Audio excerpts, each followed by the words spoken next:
우리는 극도로 진보된 최첨단의 과학시대를 살고 있습니다. 최첨단 정보통신 기술의 집약체라고 할 수 있는 스마트폰을 들고 다니는 50대 이상의 장년들의 모습이 낯설지 않습니다. 그런데 베이비부머 세대들 입장에서 그들이 지나온 살아온 어린 시절을 우리가 돌아보면 50년대, 60년대 이럴 땐 당시로서는 상상도 못할 이런 시대를 우리가 살고 있음에 가끔은 정서적인 멀미가 난다는 그런 생각이 듭니다. 그 낯설음은 아직도 스마트폰 사용 영역이 한정이 되어 있다는 점. 저도 스마트폰 갤럭시 노트 3를 선전하려는 건 아니고요. 3를 가지고 있는, 지금 7 나오니까요. 3를 가지고 있는데 기능이 뭐가 있는지 다 몰라요. 안에 늘 쓰는 것만 사용을 하지. 더 심한 것은 끊임없이 잊어먹는 비밀번호입니다.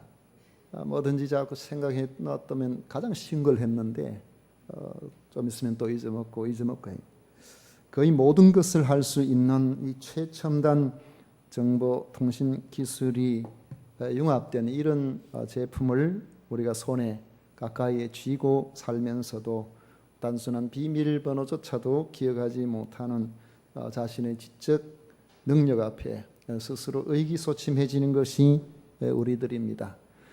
비밀번호 망각증은 아마도 기술이나 이 제품을 개발한 당사자들도 마찬가지로 잊어먹을 거라고 저는 생각합니다.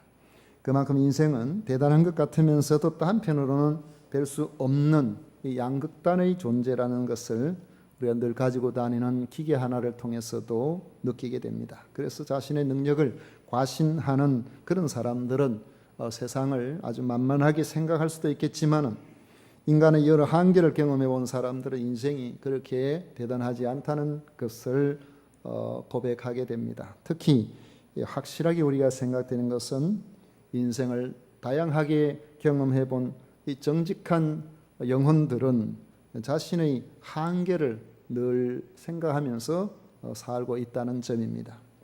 지난주의 말씀에서 보았듯이 하나님께서 이스라엘 백성들에게 요단강의 강물이 가장 많이 흐르는 그러한 시기에 요단강을 건너게 하신 하나님의 의도는 하나님께 속한 사람이 어떻게 살아가야 될 것인가 하는 그 태도를 교훈하심에 있습니다. 세상 사람들은 자신의 지적 능력이나 상식이나 경험에 의지해서 살아가지만 이스라엘 백성들은 그렇게 살아서 안 된다는 것입니다. 언약궤를 앞세우고 그 뒤를 따르는 이스라엘 백성들처럼 하나님의 말씀을 내 인생의 모든 것들을 밝히는 등불로 알고 그 뒤를 따라가야 한다는 것이죠. 그리하면 하나님께서 함께 하시고 하나님께서 책임져 주신다는 것을 보여주신 겁니다. 그런데 우리는 이런 한두 번의 신앙 체험을 했다고 해서 이후부터는 내가 하나님 앞에 철저하게 믿음으로 살아가야 되겠다 하는 신앙 좋은 그런 존재가 되면 괜찮겠는데 우리는 참 그렇게 잘 안 됩니다. 우리가 그렇게 순전하거나 우리의 심지가 붙지를 못합니다. 요단강을 건넌 이스라엘 백성들의 부모 세대가 그렇죠. 그들이 애굽에 있을 때 하나님께서 행하시는 10가지의 애굽 백성들을 향한 이 재앙들을 보았습니다. 아, 하나님 살아 계시는구나. 그 10가지 같으면 우리가 그 속에서 역시 하나님이 살아 계셔서 우리와 함께 하시고 우리를 구원하시구나. 이거에 대한 강한 믿음을 가질 만도 한데 그들이 애굽에서 나와서 홍해 앞에 가로막히게 될 때에 그들은 좌절하고 절망했습니다. 하나님께서는 또 그들에게 은혜를 베풀어 주셔서 그 홍해를 육지처럼 건너게 해 주셨는데 이쯤 되면은 하나님께서 우리 인생의 모든 문제를 어떤 것이라도 해결해 주실 것이라는 이런 믿음이 들어갈 만도 할 것 같은데 그러나 문제만 생기면 어려움만 있으면 항상 불평하고 원망하고 불신하다가 결국 광야에서 그들은 다 죽게 되었습니다. 하나님께서는 인생이 이처럼 어리석다는 것을 잘 아시기 때문에 반복 심화 교육을 통해서 우리를 회복시키고자 하시는 그러한 배려를 아끼지 아니하십니다. 요단강을 건넌 후 또 다른 과제를 그들에게 제시해 주신 것입니다. 길갈에서 할례를 시행하라는 명령입니다. 요단강을 건넌 이스라엘 백성들은 거기서 한 8km 정도 떨어진 길갈이라는 곳에 머물게 됩니다. 그곳은 앞으로 곧 전쟁을 벌여야 할 여리고성에서 약 한 2km 정도밖에 떨어져 있지 않았습니다. 바로 적의 코앞에 진을 치게 된 것이죠. 그런데 여기서 상식적으로나 전략적으로는 도무지 이해가 되지 않는 명령을 주시고 있습니다. 오늘 2절 말씀에 보시면 그때 여호와께서 여호수아에게 이르시되 너는 부싯돌로 칼을 만들어 이스라엘 자손들에게 다시 할례를 행하라 하시매라고 말씀하고 있습니다. 이 할례라는 것은 하나님과의 언약을 확증하는 육체의 표시입니다. 하나님께서는 아브라함이 99세가 되었을 때에 내가 너와 네 후손에게 약속을 한다. 언약을 세워서 앞으로 심히 번성하게 해주겠다. 너와 내 후손의 하나님이 되어서 네가 어디로 가든지 내가 너와 함께하는 그런 삶을 살게 되도록 하겠다고 약속하시면서 그 언약의 표징으로서 너와 네 가족들의 할례를 시행하라고 명령하셨습니다. 이 아브라함은 자기 아들, 그때는 아직까지 이삭이 태어나지 않았을 때입니다. 아브라함은 자기 아들 이스마엘을 비롯하여 자기 집에 있는 모든 남자들, 심지어 종들의 이르기까지 할례를 받게 했습니다. 할례는 하나님의 약속을 믿는 언약이 드러나는 표시이기 때문에 그렇습니다. 그런데 길갈에 진을 치고 있는 이스라엘 백성들 가운데서 나이가 40이 안 된 그러한 사람들은 아브라함의 자손임에도 그들이 할례를 받지 않았다는 것입니다. 4절과 5절에 보면 그 이유를 설명하고 있습니다. 요수아가 할례를 시행한 까닭은 이것이니 애굽에서 나온 모든 백성 중 남자 곧 모든 군사는 애굽에서 나온 후 광야의 길에서 죽었는데 그 나온 백성은 다 할례를 받았으나 다만 애굽에서 나온 후 광야 길에서 난 자는 할례를 받지 못하였음이라. 40년 전에 이스라엘 백성들이 출애굽할 때에 이스라엘 백성들이 거기서 나온 남자들은 다 할례를 받은 사람들입니다. 애굽에서 나온 후 광야 길에서 난 자는 할례를 받지, 그 사람들은 다 할례를 받았지만은 그 이후에 광야에 들어와서 태어난 이들은 할례를 받지 못하였다는 것이죠. 그렇다면 할례를 받은 60세 이상의 사람들은 그 광야 40년 동안에 다 죽었다는 거죠.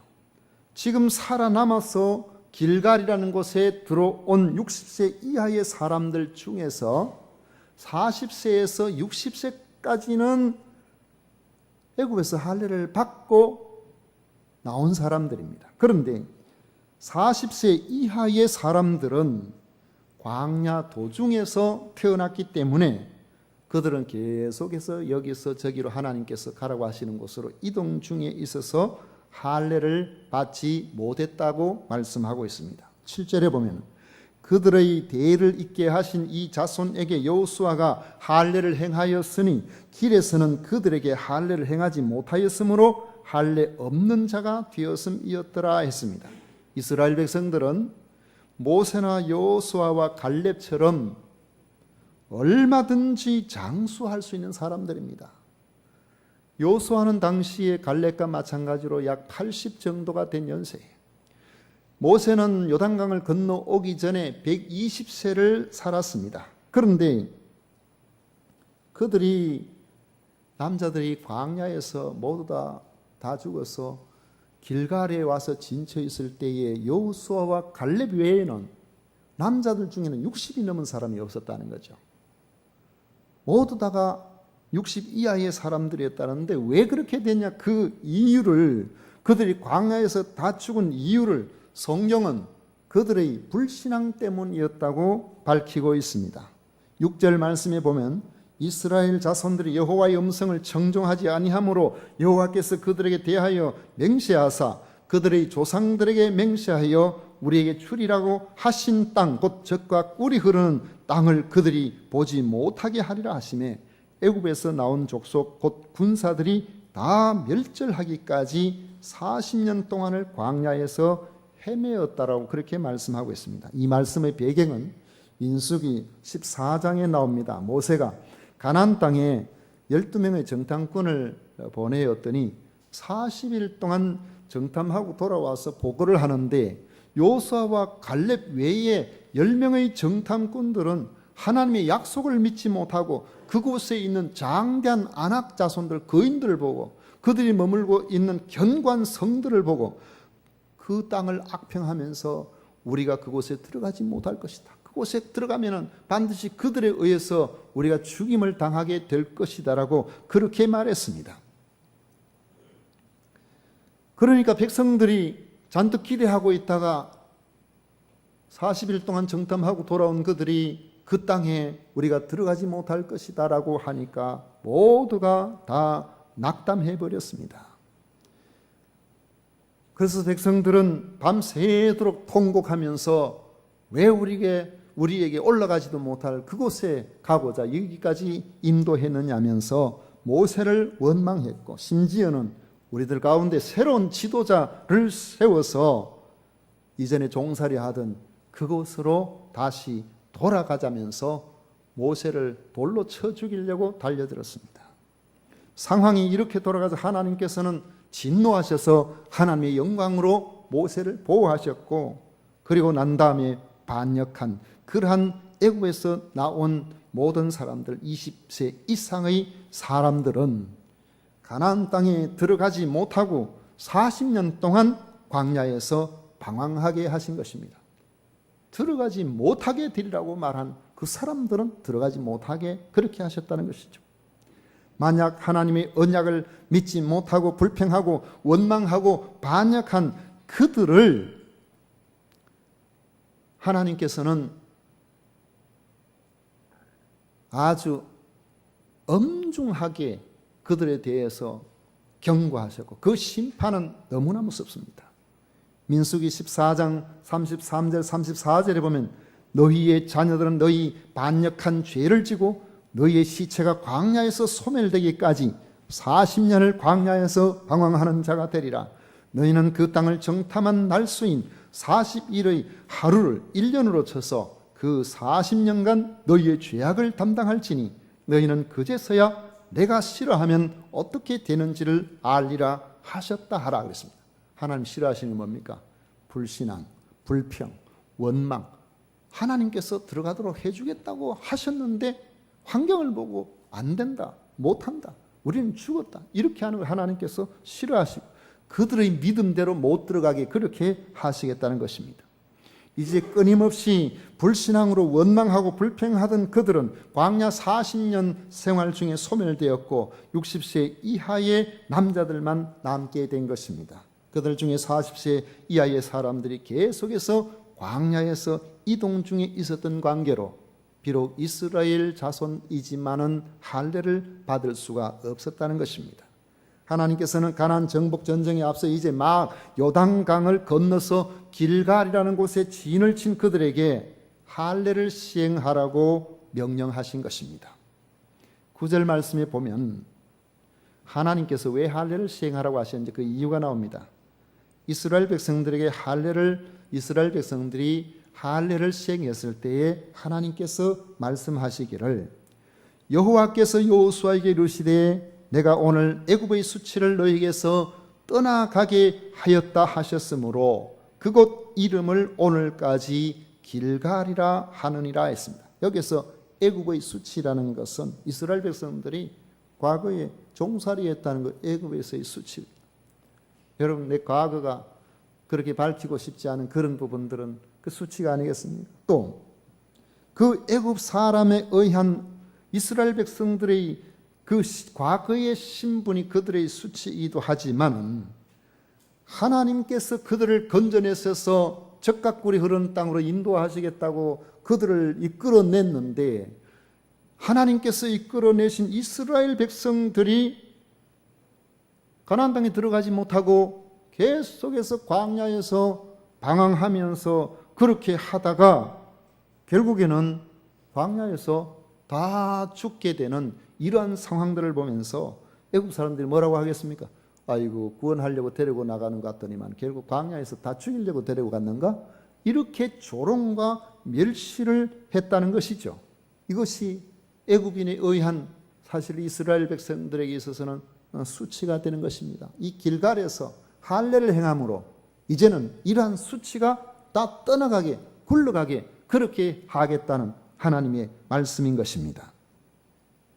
여러분 이런 점 여러분들 그렇게 신앙생활하면서 경험해 보지 않았습니까? 하나님이 하시는 일들은 어떤 면에서는 좀 단계가 있어요. 우리가 처음 신앙생활을 시작할 때 하나님께서는 마치 어린아이가 울면은 곧바로 저지를 물리듯이 하나님께서 즉각 우리의 기도에 우리의 부르짖는 소리에 응답하시는 경험을 할 때가 많습니다.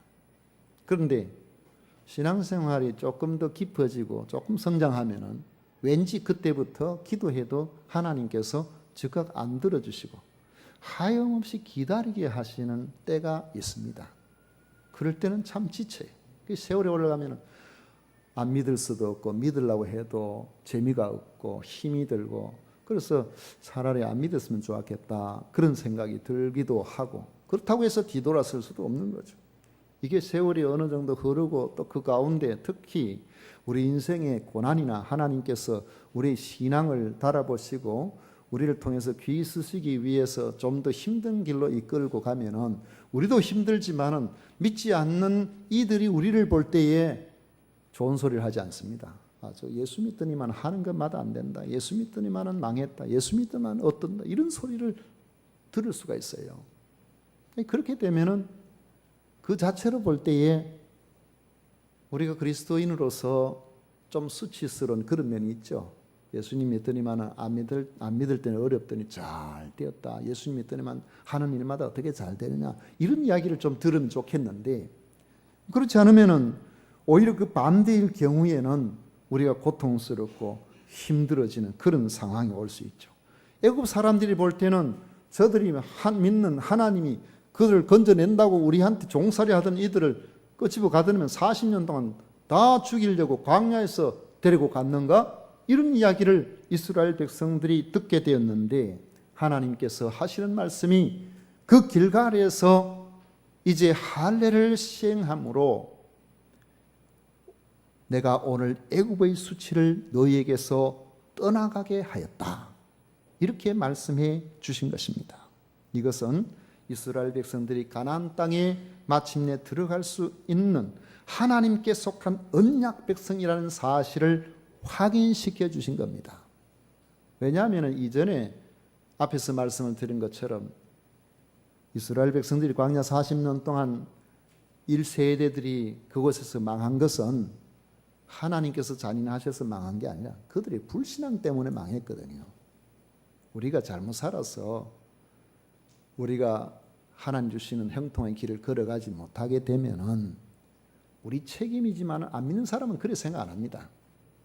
우리가 죄를 짓고 우리가 잘못해서 하나님께서 형통한 길로 인도 안 하셔도 안 믿는 사람은 그걸 모르기 때문에 저 예수 믿더니 망했다. 예수 믿어가 그렇다. 전부 이렇게 이야기합니다.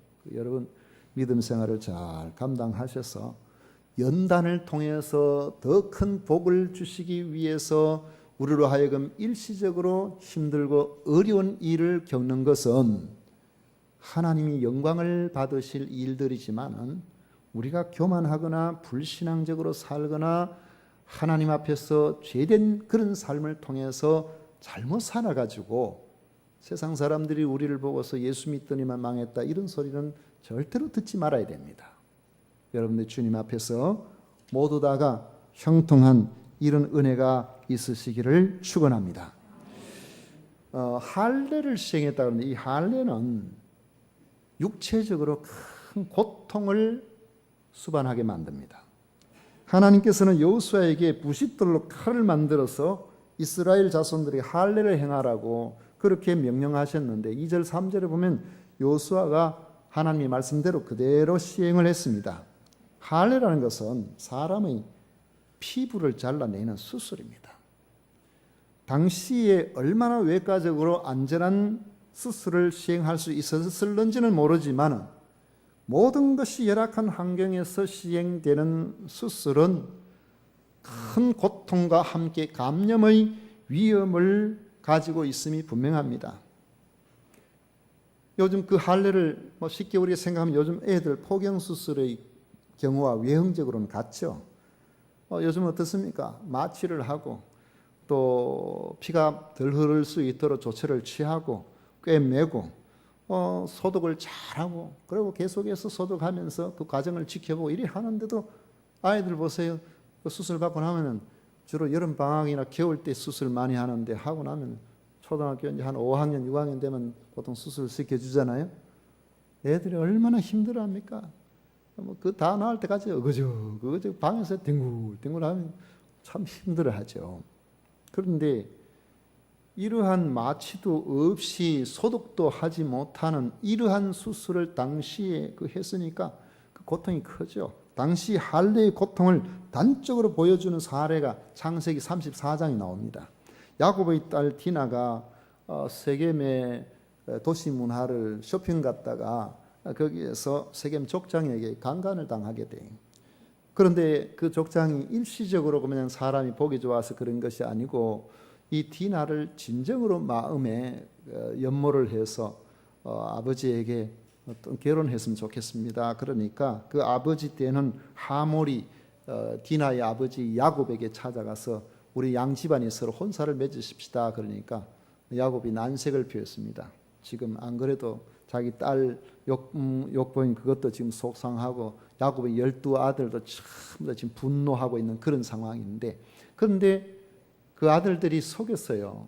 특히 둘째, 셋째인 시몬과 레위가 좋습니다. 그렇게 하십시다. 그런데 조건이 있습니다.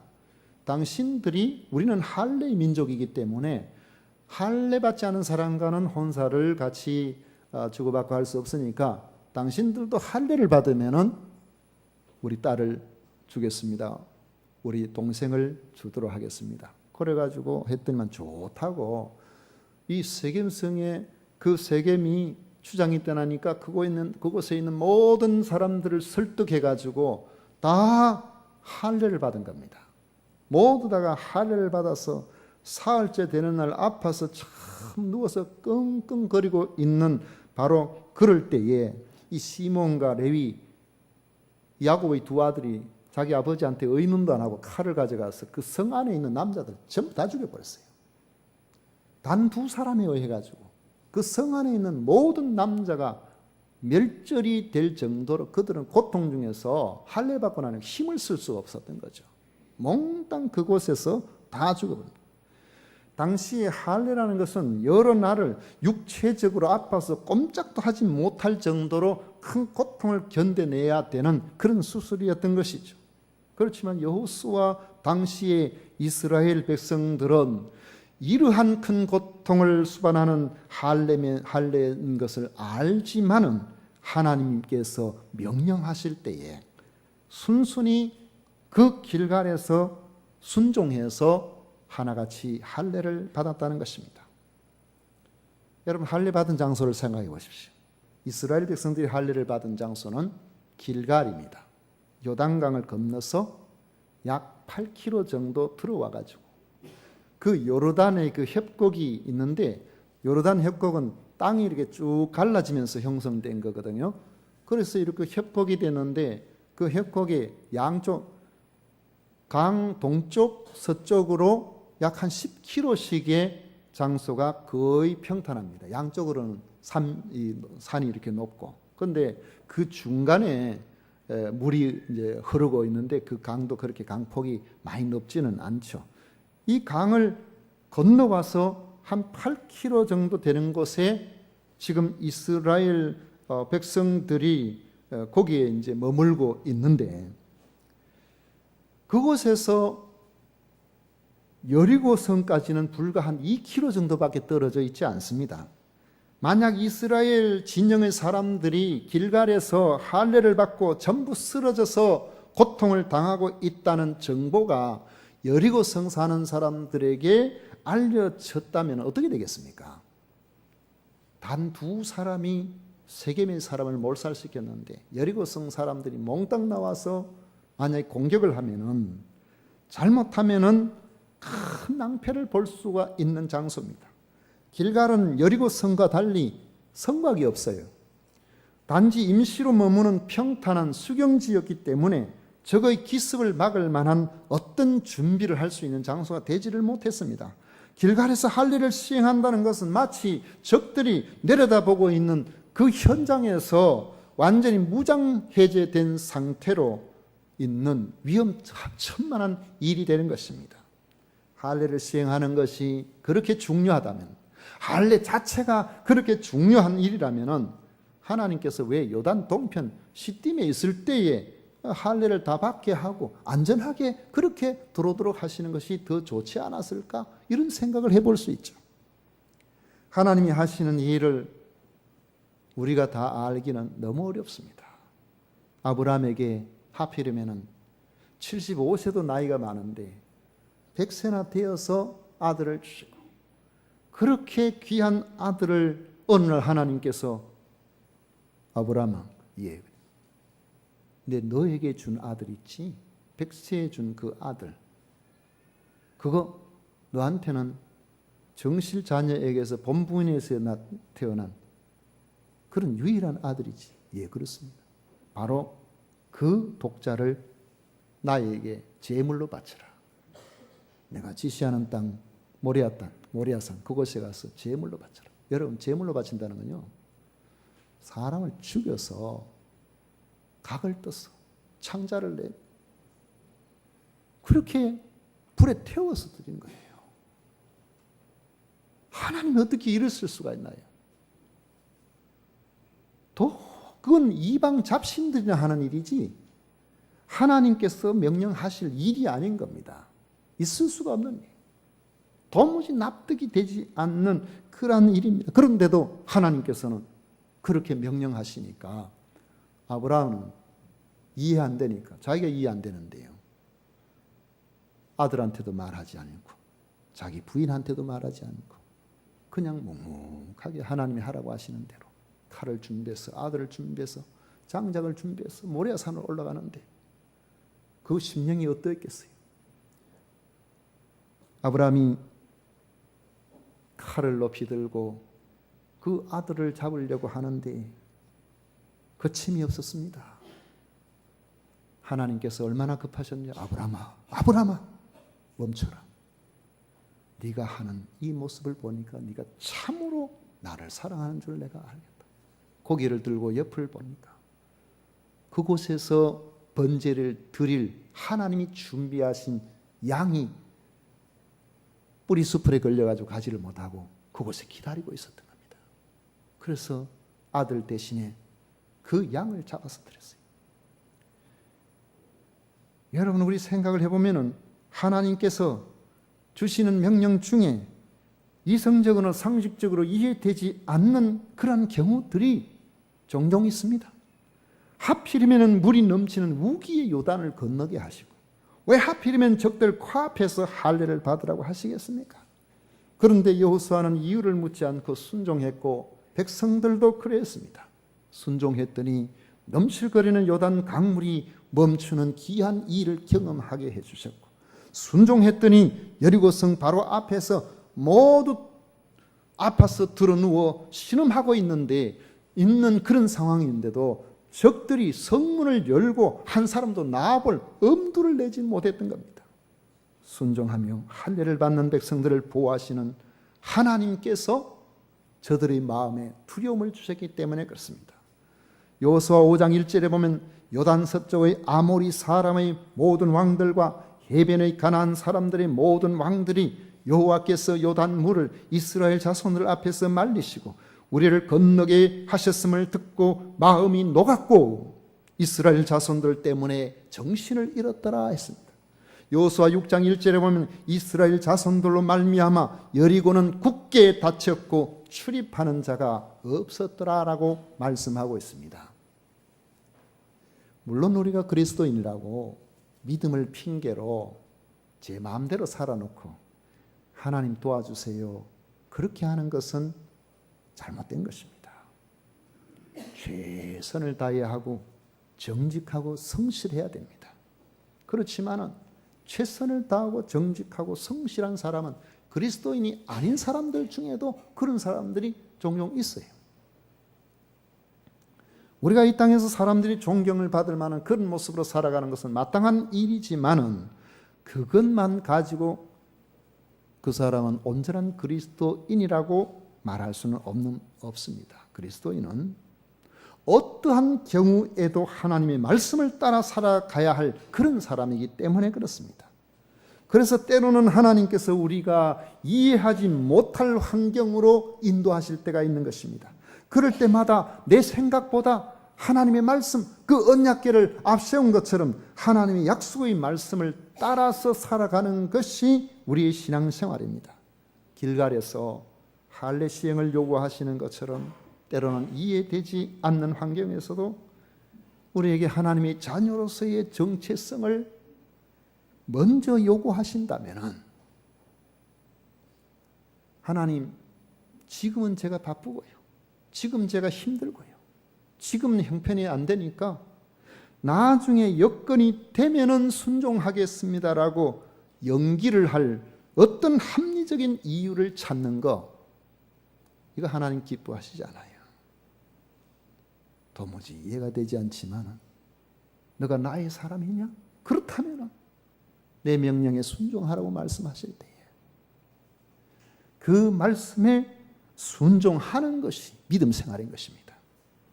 수많은 시험을 견디는 바울은 이렇게 말합니다. 고린도전서 10장 13절에서 사람이 감당할 시험 밖에는 너희가 당할 것이 없나니 오직 하나님은 미쁘사 너희가 감당하지 못할 시험을 당함을 허락하지 아니하시고 시험 당할 즈음에 또한 피할 길을 내사 너희로 능히 감당하게 하시느니라. 여러분, 문제 해결해놓고 믿음 생활 잘하겠다는 생각하지 마세요. 그럴 바에 신앙생활 할 필요가 없죠. 왜요? 내가 다 하는데. 하나님께서는 이럴 때 너는 내게 어떻게 하겠느냐? 이러한 상황에서 너의 우선순위는 어디에 두겠느냐? 철저하게 하나님께서는 우리의 정체성이 하나님 앞에서 제1순위가 되는 사람이 되기를 원하시는, 질투하시는 하나님이시라는 사실을 기억하십시오. 그 질투하신다는 것은 다른 말로 하면 우리를 너무 사랑하신다는 거예요. 질투할 정도로 우리를 사랑하신다. 그 말은 질투할 정도로 하나님께서는 우리에게 사랑받기를 원하고 계신다는 것입니다. 그래서 길갈 앞에서도 도무지 이해할 수 없지만 이곳에서 할례를 시행하라고 하십니다. 그렇게 해보겠습니다. 그런데 그 위험한 상황이지만 하나님께서 이미 적들이 성문을 열 엄두도 내지 못하도록 그 마음들을, 그 정신들을 다 흐려놓으신 겁니다. 말씀을 맺도록 하겠습니다. 말없이 하나님의 말씀에 순종하여 기꺼이 고통을 당하고 위험을 인내하는 이스라엘 백성들을 보시는 하나님의 마음은 얼마나 흡족하셨을까, 그런 생각을 해보죠. 순종하는 자기 백성들을 위하여 이미 적들이 손을 쓰지 못하도록 그 마음을 다 묻어놓고 그 정신이 흐려지도록 그렇게 만들어 놓으신 하나님을 신뢰하시기를 바랍니다. 여러분의 삶에 이러한 하나님과 함께하는 이런 동행이 있을 때에 그 앞을 막을 적은 없습니다. 그 앞길을 가로막고 우리로 하여금 좌절시킬 것은 아무것도 없습니다. 왜요? 천지 만물을 창조하신 창조주 하나님께서 나의 구원자가 되시고 나의 하나님 되시고 그 하나님께서 자기의 뜻대로 세상을 움직여 나가시는데 그 하나님과 동행하는 것보다 더 큰 능력이 어디에 있겠습니까? 이런 은혜가 우리 모두에게 함께 하시기를 축원합니다. 기도하겠습니다. 고마우신